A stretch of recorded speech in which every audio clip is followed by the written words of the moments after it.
Coucou, bonjour les amis. Alors comme promis, aujourd'hui un tuto sur ce qu'on appelle le décolmatage des radiers, plus communément appelé grattage. Donc à quoi ça sert? Alors faut savoir que là nous rentrons, comme je vous ai déjà dit dans une précédente vidéo, quasiment en période hivernale, et nous avons donc la truite fario qui rentre également dans sa période de reproduction, puisque c'est un poisson qui se reproduit en période froide, donc hivernale. Alors la truite fario, je pense que tout le monde sait ce que c'est aussi ce qu'on appelle communément la truite farouche. C'est une truite à points rouges. Elle est malheureusement actuellement en voie de disparition. C'est également aussi une truite à l'état sauvage, hein, qui fait l'honneur des pêcheurs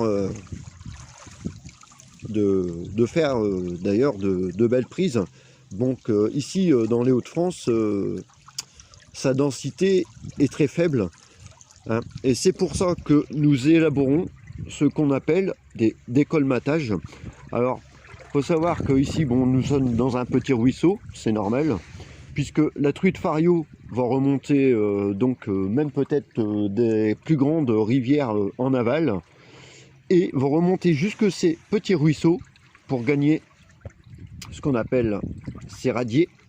Alors ces radiers constitués de petits gravillons, petits cailloux qui ornent qui tapissent le fond là. Alors le décolmatage, c'est quoi et à quoi ça sert? Alors le décolmatage, j'utilise ici par exemple un crochet, un outil de jardin, j'ai des waders. Je vais prendre ce crochet, je vais racler le fond sur à peu près 10-15 cm pour dire d'aérer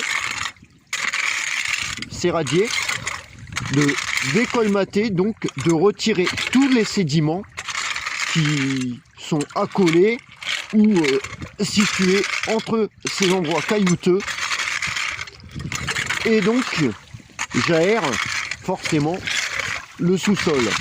Alors ça permet surtout que lorsque la truite remonte, trouve un endroit favorable pour sa reproduction, qu'elle ait moins de mal, puisque elle va creuser dans ses radiers donc avec sa nageoire caudale pour y déposer les œufs pour les femelles et le laitage pour les mâles par-dessus, et ce qui donnera forcément de l'alvinage, donc des truitelles, hein.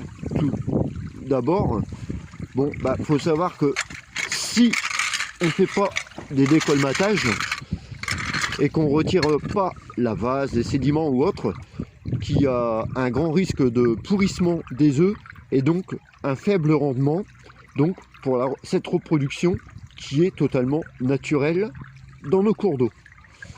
Voilà. Alors sans plus attendre, moi je vais gratter les radiers. Je commence en aval pour finir en amont. Je vais retrousser mes manches. J'espère que cette vidéo vous aura plu, ces explications. N'hésitez pas à poser des questions, laissez un pouce bleu, laissez un commentaire, et je vous montrerai après aussi par image c'est quoi une truite fario. Voilà. Allez, ciao, bonne journée à tous et à bientôt.